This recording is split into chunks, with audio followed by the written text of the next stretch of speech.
이때 가이사 아구스도가 영을 내려 천하로 다 호적하라 하였으니 이 호적은 구레뇨가 수리아 총독되었을 때에 첫 번 한 것이라. 모든 사람이 호적하러 각각 고향으로 돌아가매 요셉도 다윗의 집 족속인 고로 갈릴리 나사렛 동네에서 유대를 향하여 베들레헴이라 하는 다윗의 동네로 그 정혼한 마리아와 함께 호적하러 올라가니 마리아가 이미 잉태되었더라. 거기 있을 그때 해산할 날이 차서 맏아들을 낳아 강보로 싸서 구유에 뉘었으니 이는 사관에 있을 곳이 없음이로라. 그 지경에 목자들이 밖에서 밤에 자기 양떼를 지키다니 주의 사자가 곁에 서고 주의 영광이 제일을 두루 비추매 크게 무서워하는지라. 천사가 이르되 무서워 말라. 보라, 내가 온 백성에게 미칠 큰 기쁨의 좋은 소식을 너희에게 전하노라. 오늘날 다윗의 동네에 너희를 위하여 구주가 나셨으니 곧 그리스도 주시니라. 너희가 가서 강보에 쌓여 구유에 누인 아기를 보리니 이것이 너희에게 표적이니라 하더니 호련히 허다한 천군이 그 천사와 함께 있어 하나님을 찬송하여 가로되 지극히 높은 곳에서는 하나님께 영광이요 땅에서는 기뻐하심을 입은 사람들 중에 평화로다 하니라. 천사들이 떠나 하늘로 올라가니 목자가 서로 말하되 이제 베들레헴까지 가서 주께서 우리에게 알리신 바 이 이루어진 일을 보자 하고 빨리 가서 마리아와 요셉과 구유에 누인 아기를 찾아서 보고 천사가 자기들에게 이 아기에 대하여 말한 것을 고하니 듣는 자가 다 목자의 말하는 것을 기이 여기되 마리아는 이 모든 말을 마음에 지켜 생각하니라. 목자가 자기들에게 이르던 바와 같이 듣고 본 그 모든 것을 인하여 하나님께 영광을 돌리고 찬송하며 돌아가니라.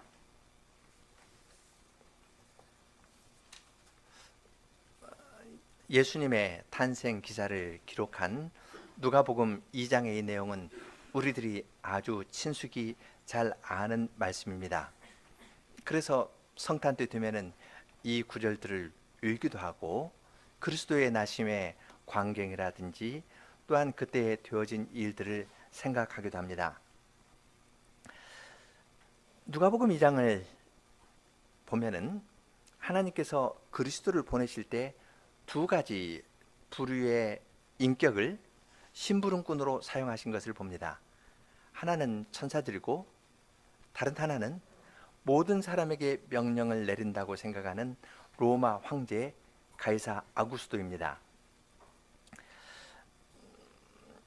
오늘은 이 두 가지 하나님께서 사용하신 두 심부름꾼에 대해서 살펴볼 텐데요. 먼저 천사에 대한 것을 살펴보고 그 다음에 가이사 아구스도에 대해서 천하로 다 그 호적하라 명한 그 일의 의미를 생각하면서 두 심부름꾼이 각각 했던 일이 무엇인지 여기에서 배울 수 있는 것이 무엇인지를 생각해 보려고 합니다. 예수님의 탄생 기사를 보면은 성경 전체를 읽다가 예수님의 탄생에 관한 마태복음 1장이나 또 누가복음 1장을 읽으면 성경 다른 데에서는 많이 나타나지 않는 존재가 나타납니다. 천사들이 많이 나타납니다. 그리고 예수님의 부활 때 또 천사 겟세마네 동산에서 기도하실 때 부활 때 천사 이야기가 나타납니다. 이때하고 마지막 시기에 그리고 구약에서 종종 나타났었습니다. 천사들이 많이 나타나는 것을 보면은 예수님의 탄생이 하늘에서도 매우 중요한 사실이었음을 알 수 있습니다. 이렇게 이야기하면은 아이들은 이제 천사들이 예수님의 탄생과 관련해서 몇 번 나타나는지 생각해 볼 텐데요. 생각해 보세요. 몇 번 나타나는지. 크게 해서 나누어서 한 네 가지로 나눌 수 있습니다. 그 다음에 조금 더 하면 더 자세히 나눌 수 있는데요.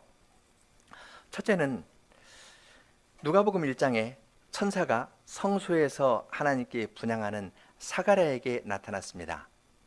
너의 기도하는 것을 하나님께서 들으셨다. 그러면서 엘리야의 심정을 가진 자가 아들을 보내주실 것을 이야기를 하였습니다. 내가 너에게 좋은 소식을 전하러 왔다. 좋은 소식이라는 것은 단지 아들을 낳을 것이라는 것이 아니라 엘리야의 심정을 가진 선지자가 태어나고 엘리야가 가르칠 메시아가 온다는 것, 메시아를 하나님께서 보내시려고 한다는 좋은 소식을 알려주셨습니다. 세례자 요한이 예수님의 선구자로서 길라잡이로서 예수님의 오심을 이야기하는 것처럼 천사가 먼저 와서 세례자 요한의 탄생에 대해서 알려주었습니다. 그러나 사가랴가 믿지 않았기 때문에 그는 아이를 낳을 때까지 말 못하는 벙어리가 되는 징계를 받았습니다. 두 번째는 그 천사가 6달 후에 나사렛으로 보냄을 받았습니다. 그 천사 이름은 내자죠. 가브리엘이라는 천사가 나사렛에 있는 마리아라는 젊은 여인에게 찾아가서 주님의 성신의 능력으로 아이를 갖게 될 것을 이야기를 하고 다윗의 왕위를 이어받을 아이가 태어난다는 것을 이야기해 주었습니다. 주님의 성신이 너를 덮을 것이다. 그래서 태어날 자는 지극히 거룩하신 자의 아들이라는 그러한 지극히 높으신 자의 아들이라 일컬음을 받을 것이고 주 하나님께서 그 조상 다윗의 왕위를 저에게 줄 것인데 영원히 야곱의 집에서 왕노릇 하실 것이고 그 나라가 무궁할 것이다. 이러한 내용으로 마리아에게 이야기를 했습니다. 제사장 사가랴는 천사 가브리엘의 말을 듣고 믿지 않았는데 이 젊은 마리아는 믿었습니다. 주의 계집종이오니 말씀대로 내게 이루어지이다 하면서 하나님의 말씀을 받아들였습니다. 세 번째는 천사가 요셉에게 나타났습니다. 마리아에게 나타나서 성신으로 말미암아 아이가 잉태될 것을 이야기를 했는데 그 소식을 듣고 요셉은 자기 마리아 데려오기를 두려워하였습니다. 그때 주의 사자가 꿈에 나타나서 말합니다. 다윗의 자손 요셉아, 내 아내 마리아 데려오기를 무서워 말라. 저에게 잉태된 자는 성신으로 된 것이니 그렇게 이야기를 하면서 아이를 낳을 것인데 이름은 예수라 하라. 이름을 짓도록 이야기를 해줬습니다. 이는 그가 자기 백성을 저의 죄에서 구원할 자라. 그러한 이름의 의미를 가진 예수라는 이름을 지어주라고 이야기를 했습니다. 그 천사는 요셉에게 2번 더 나타났습니다. 꿈에 나타나서 헤롯이 아이를 죽이려 하니까 애굽으로 도망가라 그렇게 이야기를 했었고 또 한 번 헤롯 대왕이 죽은 다음에 꿈에 나타나서 헤롯이 죽었으니까 고향으로 돌아가라 그렇게 이야기를 하였습니다. 예수님의 탄생과 관련하여서 하늘의 천사들이 아주 부지런히 움직인 것을 볼 수 있습니다. 성전에도 나타나고 그리고 갈릴리 나사렛에도 나타나고 나사렛에서 있는 요셉의 꿈에도 나타나고 그리고 애굽으로 도망간 요셉에게 가서 애굽에 있는 요셉에게 꿈에도 나타났었습니다. 그런데 가장 많은 천사가 나타난 것은 예수님께서 태어나신 그날 저녁입니다. 오늘 읽은 2장을 보면은 들에서 목자들이 양을 치고 있었습니다. 천사가 나타나니까 주님의 영광의 제일을 두루 이렇게 비추고 있었습니다. 지금같이 이 전기불이 많은 때가 아니니까요. 들에 있으면은 하늘의 별빛이 좋을 겁니다. 근데 별빛보다도 더 환한 신성한 빛이 그들을 둘러 비추니까 목자들은 두려워하였습니다. 주님의 영광 앞에서 두려움을 느낀 것입니다. 그때 천사가 말합니다. 무서워 말라. 내가 온 백성에게 미칠 큰 기쁨의 좋은 소식을 너희에게 전하노라. 오늘 이 저녁에 다윗의 동네에 너희를 위하여 구주가 나셨으니 곧 그리스도 주시니라.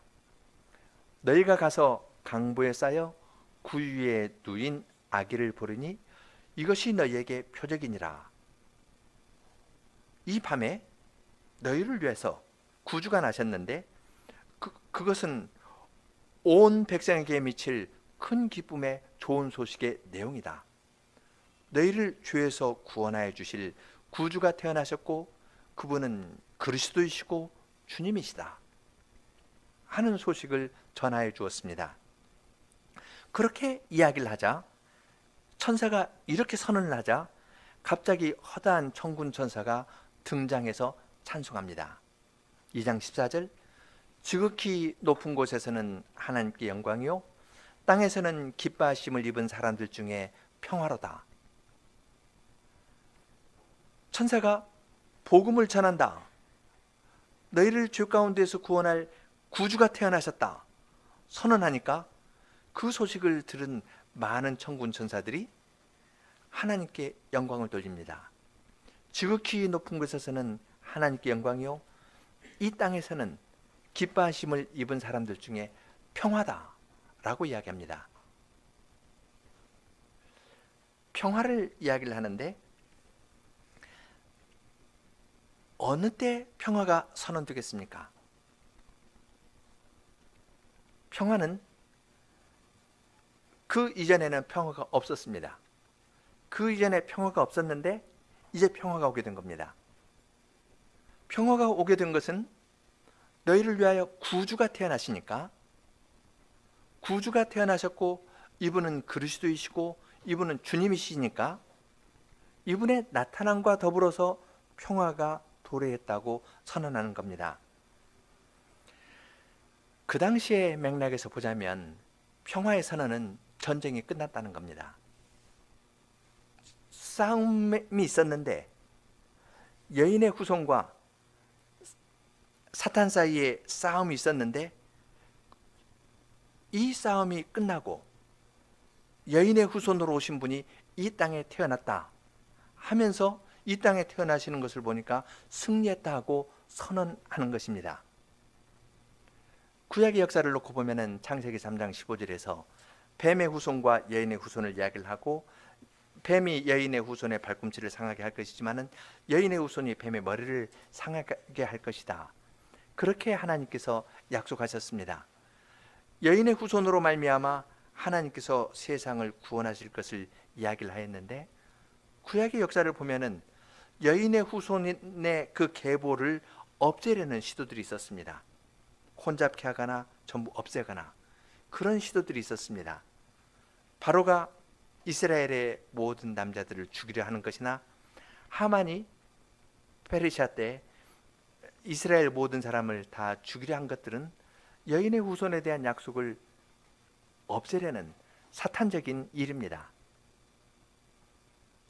아달랴가 다윗의 후손들을 다 없애려 한 것도 거기에 속하는 일입니다. 요한계시록 12장에 보면은 뱀이 여인이 아이를 낳을 것을 기다리고 있다가 없애려고 했는데 그러나 구약 시대를 놓고 보면은 그 시도는 성공하지 못하였습니다. 예수님께서 태어났습니다. 그러니까 온 세상의 구주가 태어났다 하고 천사가 이야기를 하니까 다른 천군 천사들이 하나님께는 영광이요 땅에서는 평화입니다. 이제 전쟁이 끝났습니다. 사탄의 머리는 깨부술 겁니다 하는 승리의 찬송을 불러드린 것입니다. 천사들이 이러한 찬송을 마치고 하나님께로 올라가자 목자들은 베들레헴에 가서 천사들이 자기들에게 전하여 준 그 소식대로 이루어졌는지 알아보려고 베들레헴으로 달려갔습니다. 그리고 마리아와 요셉과 구유에 누인 아이를 보고서 천사가 그 아이에 대하여 말한 것을 그들에게 알려주었습니다. 이 아이는 우리를 위한 구주입니다. 온 백성에게 미칠 큰 기쁨의 좋은 소식은 이 아이에 관한 것입니다. 이 아이는 그리스도이시고 주님이십니다. 그렇게 천사들에게서 들은 이야기를 마리아에게 이야기해 주었습니다. 뿐만 아니라 천사들이 그들에게 가르쳐준 지극히 높은 곳에서는 하나님께 영광이요 땅에서는 기뻐하심을 입은 사람들 중에 평화로다 하는 찬송도 이 이름 없는 목자들이 마리아에게 그리고 요셉에게 전하여 주었습니다. 주님께서는 천사들을 심부름꾼으로 사용하여서 그리스도의 태어나심을 예비하셨고, 또한 태어나신 후에 이 일의 의미도 목자들에게 알려주셨습니다. 그리고 목자들을 통하여 교회에 알려주셨습니다. 그 내용이 아주 신비하기 때문에 천사들을 사용하여서 이 복음의 소식을 알려주신 겁니다. 두 번째는 하나님께서 사용하신 도구가 가이사 아구스도 그리고 구레네 그 수리아가 총독되었을 때 이야기한 구레뇨를 하나님께서 사용하셨습니다. 가이사 아구스도 하면은 케사르 아우구스투스라고 역사책에 나오죠. 아우구스투스 하면은 그 기원전 27년부터 약 14년 그 AD 14년까지 해서 로마의 최초 황제가 된 사람이 황제를 지낸 사람입니다. 그 전에는 로마 공화정이었는데요. 가이사 아구스도가 자기가 이제 황제로 취임했습니다. 그 전에는 삼두 정치를 해가지고 지도자 셋 있었는데 이 원로원을 중심으로 다스리고 그 중에 세 지도자가 있었는데 다른 사람 다 무찌르고 자기가 최고 1인자가 되면서 황제가 되었습니다. 그래서 로마 공화정인데 공화정을 끝내고 로마 제국으로 새로운 왕조를 연 사람입니다. 케사르 아우구스투스부터 약 200년간 5명의 로마 황제들이 뛰어난 사람들이었다 해가지고 오현재 시대라 하고 이때를 팍스 로마나 로마의 평화 시대라고 이야기를 합니다. 모든 사람들이 이 아우구스투스의 일의 그 다스림에 대해서 감사하게 생각했습니다. 여러분 얼마 전에 김재윤 목사님 오셔가지고 어부들이 그 케사르 아우구스투스에게 칭송하는 말 한 거 들으셨죠? 황제 덕택에 우리가 이렇게 농사도 잘하고 전쟁의 위험도 없고 여행도 안전하게 하고 하면서 감사합니다 감사합니다 하면서 이 칭송하는 이야기가 있었다는 거 그 들으신 줄 압니다. 그 케사르 아우구스투스입니다. 그 사람은 황제가 된 다음에 제국을 여럿으로 나누었고요. 그래서 시리아 지역은 시리아에 총독부가 있고 거기에서 이스라엘까지 다스렸었습니다. 시리아의 총독 이름이 구레뇨인데 구레뇨가 수리아 총독 되었을 때에 이제 호적을 했습니다. 로마에서 이야기를 하니까 시리아에서 이야기를 하고요. 시리아는 이스라엘 북쪽에 있는데요. 레바논이 있는 그 지역입니다. 거기에서 영을 내리니까 두로 시돈 있는 그 시리아인데요. 거기에서 영을 내리니까 이제 두로 시돈 그리고 다메섹 있는 그 지역입니다. 다메섹이 큰 시리아 하면 다메섹인데요. 거기에서 영을 내리니까 밑에 있는 나사렛이나 베들레헴 이스라엘 모든 사람들이 이제 자기 고향으로 돌아가서 호적을 했습니다. 그들이 호적하라는 것은 다른 거가 아닙니다. 세금 거둬들이려고 하는 거고요. 어떤 다른 일이 있으면 부역에 동원하려고 명단 확보하려고 하는 겁니다. 제국을 든든하게 세우기 위해서 호적을 내리도록 했는데 누가는 그 사실을 배경으로 하면서 중요한 것을 기록합니다. 4절에 보면은 요셉도 다윗집 족속인 고로 갈릴리 나사렛 동네에서 유대를 향하여 베들레헴이라는 다윗의 동네로 그 정혼한 마리아와 함께 호적하러 올라가니 마리아가 이미 잉태되었더라. 거기 있을 그때 해산할 날이 차서 맏아들을 낳아 강보로 싸서 구유에 뉘었으니 이는 사관에 있을 곳이 없음이라 그랬습니다. 지금 마리아와 요셉이 함께 호적하러 베들레헴에 올라갔다고 이야기를 합니다. 마리아는 어느 지파인지 정확하게 알 수는 없습니다. 엘리사벳이 레위 사람인데요, 엘리사벳의 친척이니까 레위 지파일 수도 있고, 그러나 명확하게 밝히진 않았습니다. 마리아가 어느 지파 사람인지는 중요하지 않습니다. 중요한 것은 요셉이 다윗의 집 족속이라는 것, 다윗의 후손이라는 것을 강조해서 이야기를 합니다.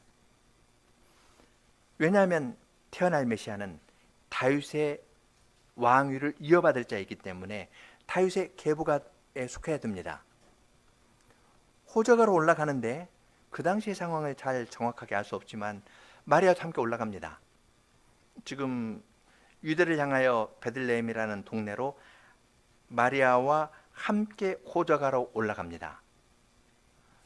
그래서 두 사람이 함께 등록을 했습니다. 그 다음에 기록되는 것은 호적한 다음에 세금을 더 내게 되었다, 그런 이야기를 기록하는 것이 아니라 호적에 관한 이야기를 하고 난 다음의 이야기는 그 사이에서 다윗의 후손인 요셉이 마리아와 함께 호적한 다음에 그 사이에서 아이가 태어났다고 이야기하는 겁니다. 강조되는 건 이제 태어난 아이는 합법적으로 다윗의 후손이다, 그 사실을 강조해서 기록합니다.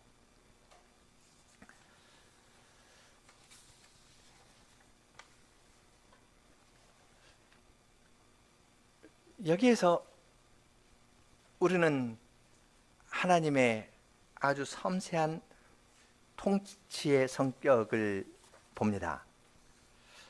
그 당시에 이 법 제도에 대해서 잘 알 수가 없는데요, 혼인하면 아마 우리 같으면 신고를 하는데 그때 어떻게 했는지 그런 건 잘 알 수 없습니다. 그런데 유대 다윗의 집 족속인 요셉하고 마리아가 혼인했으니까 태어날 아이는 그냥 다윗 후손이다, 혹은 그렇게 이야기를 하는 것이 아니라 또 베들레헴에 가서 혼인신고를 해야 된다면 그 베들레헴에 가서 혼인신고하는 이야기를 하나님께서는 천사를 통해 그 말씀을 하지 않았습니다. 이 법적인 문제거든요. 법적인 문제를 말씀하실 때에는 케사르 아우구스투스를 사용하시고 수리아 총독 구레뇨를 사용하시고 또 밑에 있는 하급 관리들을 사용하여서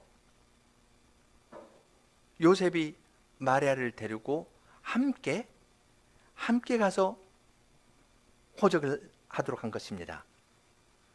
그 다음에 기록된 이야기는 그래서 아이를 낳았습니다. 초점은 다윗의 후손으로 태어날 그 아이에게 있습니다. 그것은 로마의 법으로도 확실하게 보장되는 그러한 내용이었습니다. 이것을 볼 때 하나님의 백성은 마음이 조금 넓어지고 든든해집니다. 우리 하나님은 천지를 지으신 분이시고 천지를 지으신 분으로 사랑하시는 아드님을 다윗의 후손으로 보내실 때 천사를 통해서 명령하지 않고 천사를 통해 가지고 이렇게 하려면 법적인 요건을 갖춰야 되니까 마리아하고 함께 가서 혼인신고해라, 그런 식으로 말씀하시는 것가 아니라 세상의 법 제도를 사용해서 이 사람들은 자기들의 이익 때문에 한 겁니다. 더 많은 세금을 거둬들이려고 부역을 위해서 호적하라 했는데 그걸 이용해 가지고 주님께서는 사랑하시는 아드님이 다윗의 후손으로 이 땅에 태어나게 하셨습니다. 이건 법적으로 아무 문제가 없이 그 일을 나타내신 겁니다.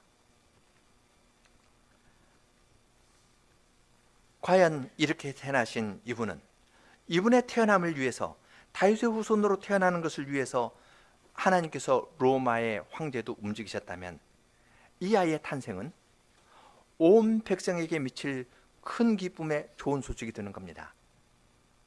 단지 예루살렘 중심, 베들레헴 중심의 몇몇 사람이 아니라 로마 제국에 있는 모든 사람에게 미칠 큰 기쁨의 좋은 소식이 되는 것이기 때문에 주님께서는 로마 황제도 그리고 시리아 총독인 구레뇨도 사용하셨습니다.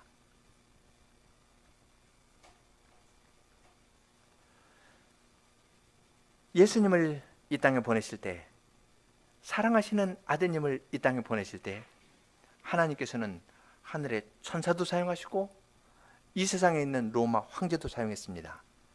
자기가 모든 것을 결정하고 새로운 제국을 연다고 생각하는 교만한 이 황제도 주님께서 사용해서 예수님이 다윗의 후손으로 법적으로 태어나도록 하는데 시종처럼 하나님께서 사용하신 것을 봅니다.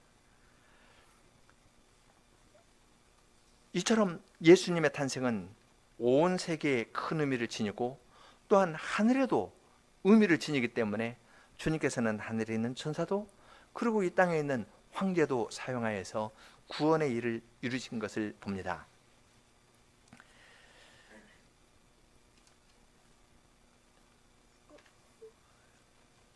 로마 황제를 통하여서 예수님께서 다윗의 후손으로 다윗의 동네에서 태어나시고 다윗의 후손으로 합법적으로 태어나게 하셨는데 이것은 마리아에게 이야기한 것과 같습니다. 누가복음 1장 31절로 33절 보면은 보라 내가 수태하여 아들을 낳으리니 그 이름을 예수라라. 저가 큰 자가 되고 지극히 높으신 이의 아들이라 일컬을 것이요 주 하나님께서 그 조상 다윗의 왕위를 저에게 주시리니 영원히 야곱의 집에서 왕노릇 하실 것이며 그 나라가 무궁하리라. 로마 제국이 로마의 평화를 이야기를 하면서 이야기했지만 그 나라가 영원한 것이 아니라 지금 마리아를 통해서 태어나는 이 아이를 통해서 이루어지는 나라가 영원할 것이고 무궁하다고 이야기를 하였습니다. 그 나라를 위해서 주님께서는 로마의 황제도 심부름꾼으로 사용하신 것을 봅니다. 이처럼 하늘의 천사와 로마의 황제를 사용하시는데 그러나 정작 태어나신 예수님은 태어나서 구유의 뉘었습니다. 여기에서 이제 구유라는 말을 생각하는데요. 여러분 구유하면은 뭐가 생각나십니까? 구유하면은 요양간이 생각나죠? 요양간에 구유에 있다. 그러면 예수님께서 태어나신 곳이 여기 사관이라는 것은 여관이라는 말인데요. 여관에 있을 곳이 없으니까 있을 곳이 없어서 어디 요양간에 가가지고 요양간 이렇게 있는 옆에 놓고 그 구유 위에 예수님께서 누이셨다. 이렇게 생각을 하시는데요. 그런데 여기 보면은 구유라는 말은 있어도요. 요양간이라는 말은 여기 성경 없습니다. 그러죠? 너희를 위하여 구주가 나셨다.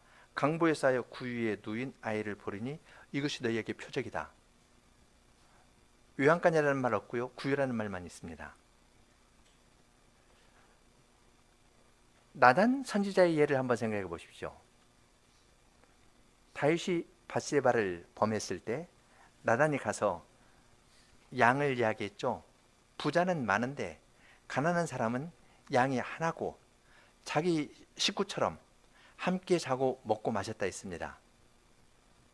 이것이 그 당시 사람들의 살아가는 방식입니다. 집이 있으면요, 집 안에 이렇게 있으면 한쪽에 짐승이 살았습니다. 그리고 이쪽에 짐승의 구유가 있었어요. 먹이통이 있었습니다. 지금도 지금이 아니라 얼마 전만 하더라도 그 스코틀랜드에 가서 봤더니 이 블랙하우스라는 거가 있는데요. 집이 이렇게 하나 있고요. 거기 사람들 살고 동물 살고 구유 있고 그렇게 있는 걸 봤습니다. 네덜란드도 마찬가지입니다. 집들이 그런 식으로 돼 있었고요. 또 고고학 발굴에 한 걸 보면은 이스라엘도 그랬습니다. 그러니까 여기 이제 사관이라는 말, 여관이라는 말도 생각해 봐야 되는데 베들레헴은 인구가 1000명쯤 되었습니다. 이건 목축 하는 데거든요. 상업 도시가 아닙니다. 그러면 인구 1000명 되는 시골에 저 여관이 있을까요?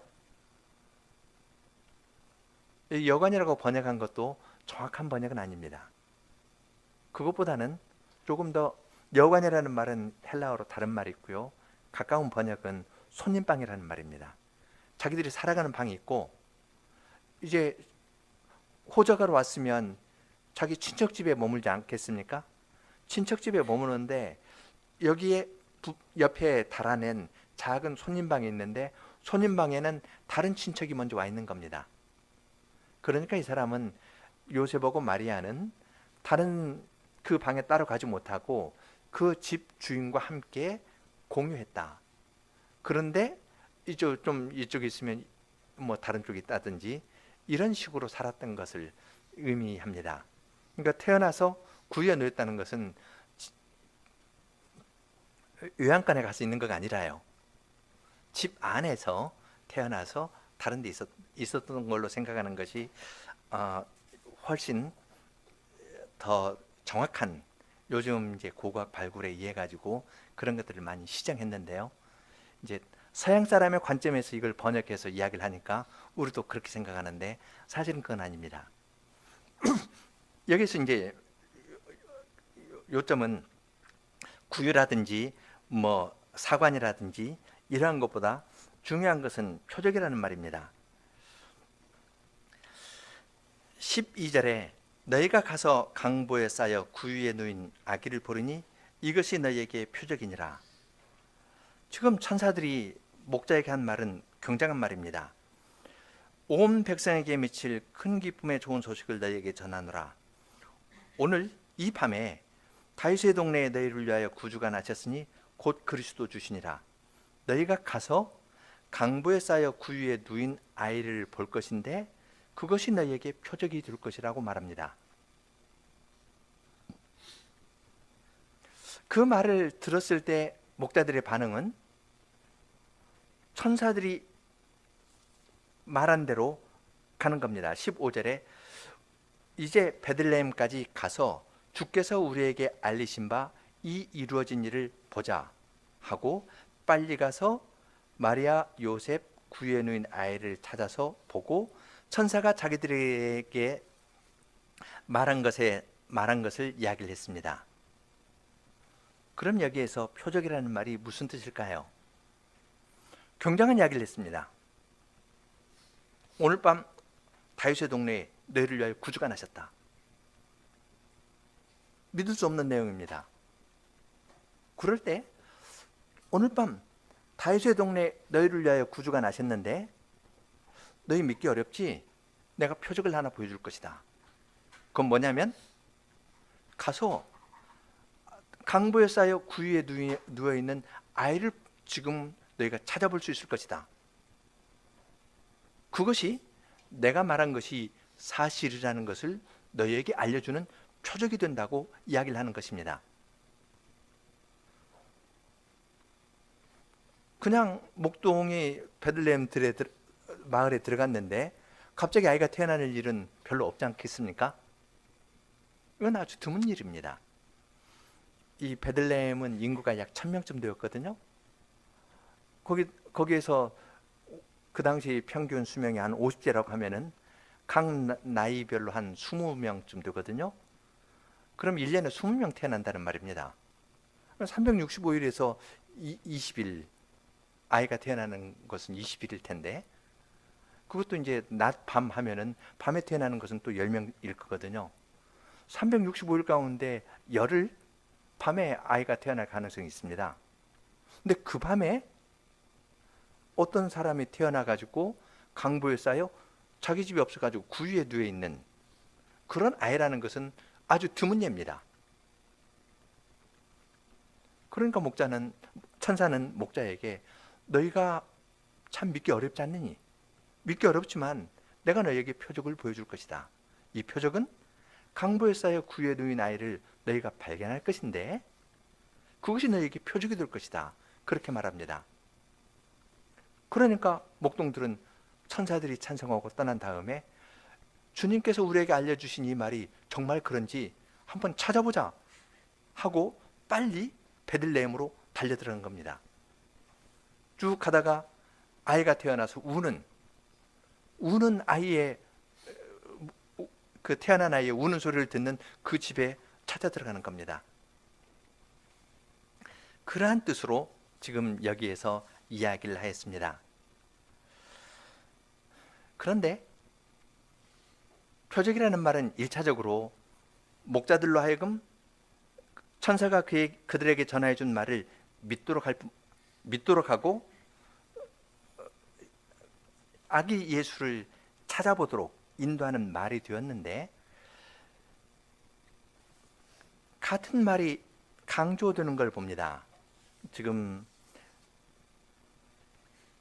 누가복음 2장 12절을 읽었죠?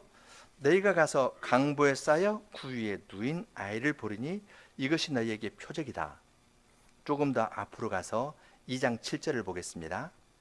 맏아들을 낳아 강보로 싸서 구유에 뉘었으니 이는 사관에 비어있는 손님방이 없었다. 지금 7절하고 12절에서 강보에 쌓였다, 구유에 뉘었다, 이 말이 반복되고 있죠. 그리고 있을 곳이 없었다라는 말이 있는데, 누가복음을 쭉 읽다 보면은 더 생각나는 구절이 있습니다. 23장 53절을 한번 같이 보죠.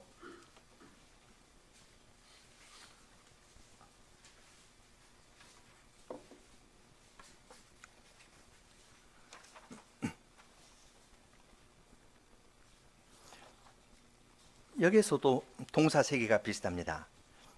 53절, 이에 내려 세마포로 싸고, 앞에서는 강보로 싸고 그랬죠. 여기는 세마포로 싸고, 아직 장사한 일이 없는, 앞에서는 여관에 사관에 있을 곳이 없는 했는데 그 장소가 없다는 말 똑같이 썼고요. 바위에 판 무덤에 넣어두니라, 이거 뉘었다는 말입니다. 바위에 판 무덤에 뉘었다.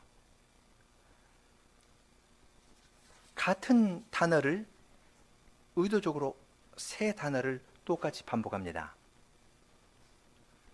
그렇게 하면은 누가복음을 읽는 사람으로 하여금 표적의 의미를 한 걸음 더 나아가서 생각하게 합니다. 강보에 쌓여 구유에 누워있는 아이가 표적이 되는데, 이분은 똑같이 세마포로 쌓여 다른 사람이 누운 곳이 없는 그 바위 무덤에 누우신 분이 되는 겁니다. 구유에 누인 그분은 동시에 십자가에 달려 돌아가시고 무덤에 누인 그분이라고 이야기를 합니다. 그럼 여기에서 표적의 의미가 무엇인지 더 생각하게 합니다. 단지 목자들의 마음을 이렇게 움직여 가지고 알아보려고 가는 것에 그치는 것이 아니라 하늘의 천사들을 사용하시고 이 세상의 황제를 사용해서 그분의 탄생 소식을 알린 굉장한 분인데, 이분이 가장 낮은 곳에 태어나신 겁니다. 이 비밀을 우리들에게 알려주고 있습니다. 그리스도의 탄생은 하나님께서 하늘의 천사와 이 땅의 황제를 사용해서 알릴 만한 그러한 내용이었습니다. 그런데 그분은 가장 낮은 곳에 태어나셨습니다.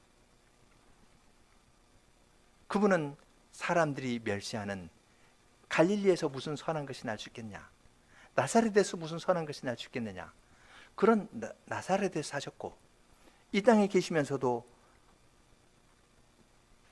재능이 있거나 부자거나 지위가 있는 사람보다도 그런 사람을 배척하지도 않으셨지만, 그런 사람도 사랑의 마음으로 대하셨지만, 가난한 사람에게도 사랑의 마음을 가지고 대하시면서 복음의 일을 하셨습니다. 그처럼 높으신 분이 가장 낮은 곳에 오셔서 구원의 일을 이뤄나가셨습니다. 이 신비를 누가는 표적이라는 작은 말로 우리에게 제시하고 있습니다. 지극히 높은 곳에서는 하나님께 영광이요 땅에서는 기뻐하심을 입은 사람들 중에 평화로다. 로마 황제도 이분의 심부름꾼입니다. 그런데 그분이 가장 낮게 드셔서 구유 위에 누워 있습니다. 그리고 이분은 우리를 위해서 죽으시고 바위 무덤에 누우실 분이십니다. 이런 방식으로 주님께서는 구원을 이루어 나가시는 것을 알려주십니다.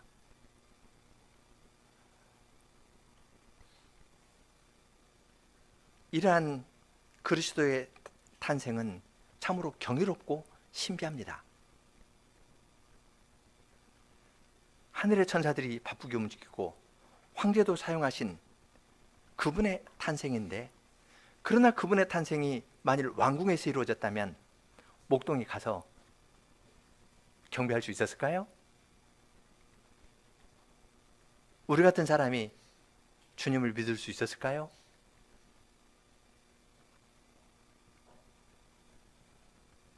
주님께서는 이름 없는 목동들에게 이 복음의 사실을 알려주셨고, 그들에게 천사의 찬송을 알려주셨고, 우리는 그 이름 없는 목동들의 봉사를 통해서 낮아지신 그리스도의 탄생의 의미를 배웁니다. 주님께서 왜 이러한 방식으로 태어나셨고, 이러한 방식으로 주님의 태어나심을 우리들에게 알려주시겠습니까? 그것은 미천한 우리들을 구원하시려고 너희를 위하여 구주가 나셨으니 곧 그리스도 주라. 그러한 복음을 전하시려고 주님께서는 가장 낮은 방식으로 태어나신 겁니다. 그러나 가장 낮은 위치에 내려가실 수 있는 분은 가장 능력이 있으신 분이십니다. 능력이 있는 사람만이 자기를 부인할 수도 있고 가장 낮은 데까지 내려갈 수가 있습니다. 그리스도의 부활의 생명에 대한 확신이 있는 사람만이 얼마든지 짓밟힐 수가 있는 겁니다. 그렇지 않으면 항상 보호심리, 자기 방어심리, 이런 기제가 작동하면 다른 사람과의 더 이상 대화는 안 됩니다. 주님께서는 주님의 백성된 우리들에게 영광을 보여주고, 주님께서 이러한 일을 다 이루시고 하늘에서 오셔서 구원의 일을 이루시고 영광으로 가셨습니다. 이러한 것을 보여줄 뿐만 아니라 이 일을 이루실 때 가장 낮은 데에서부터 이름 없는 목자들을 통해서 구원의 일을 이루시는 것을 알려주십니다. 그러한 자들을 통해서 주님께서는 구원의 일을 이루시고 복음을 전하십니다. 옛날만이 아니라 지금도 주님께서는 이름 없지만 주님을 간절히 믿고 의지하는 사람을 통해서 이 은혜의 복음을 전하도록 하십니다. 지극히 높은 곳에서는 하나님께 영광이요 땅에서는 기뻐하심을 입은 사람들 중에 평화로다 하는 이 소식을 주님께서는 미천한 우리와 같은 사람을 통해서 증거하기를 기뻐하십니다. 함께 천사의 찬송 두 번째 부르겠습니다.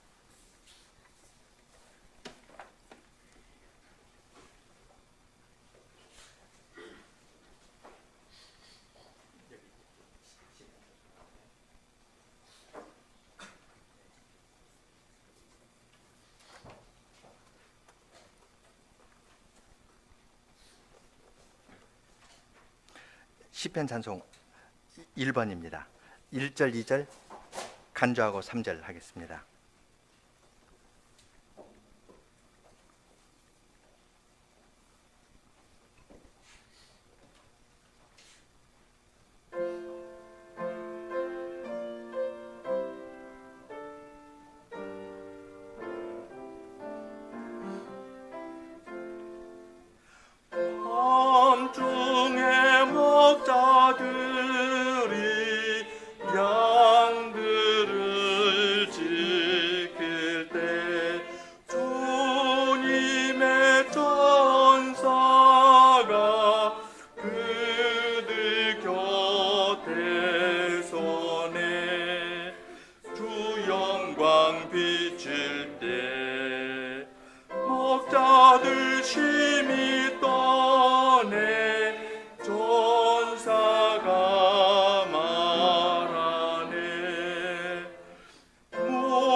너희는 가서 보라.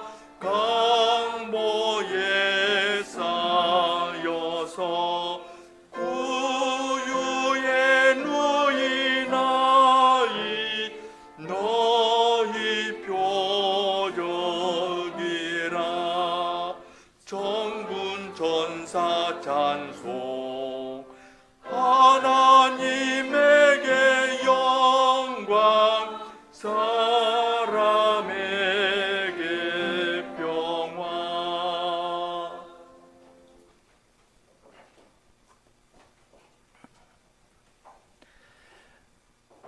거룩하신 하나님, 성자 하나님께서는 하늘의 하늘도 감당할 수 없는 분이시고, 그분께서 이 땅에 태어나실 때에 하늘의 천군 천사들을 심부름꾼으로 사용하시고, 또한 로마의 황제도 심부름꾼으로 사용하실 만큼 중요한 일이었습니다. 그렇지만 그처럼 존귀하신 그리스도를 이 땅에 보내실 때 주님께서는 이름 없는 목자들에게 주님의 탄생의 소식을 들려주시고, 그들의 마음을 움직여 강보에 쌓여 구유에 누인 아이를 찾아볼 수 있도록 만들어 주셨고, 그들이 하나님께 경배하며 돌아가도록 하여 주셨습니다. 그러한 방식으로 그리스도를 보내시고, 그리스도께서 보내신 일의 의미를 교회에 전파하신 주님께서는 오늘날도 모든 사람을 구원할 만한 이 은혜의 복음을 저희와 같이 미약하고 미천한 자들을 통하여 전파하신다는 것을 저희들이 생각하게 되오니, 저희들로 하여금 자신의 약함을 보면서 뒤로 물러서지 아니하게 하여 주시고, 약한 자를 사용하여서 은혜의 복음을 전하는 주님의 능력과 지혜를 바라보면서 평온한 마음으로 맡겨주신 일들을 감당하고 이 은혜의 복음을 증언하는 일에 함께 힘을 합하며 나아가도록 저희를 인도하여 주시옵소서. 예수님 이름으로 기도합니다. 아멘.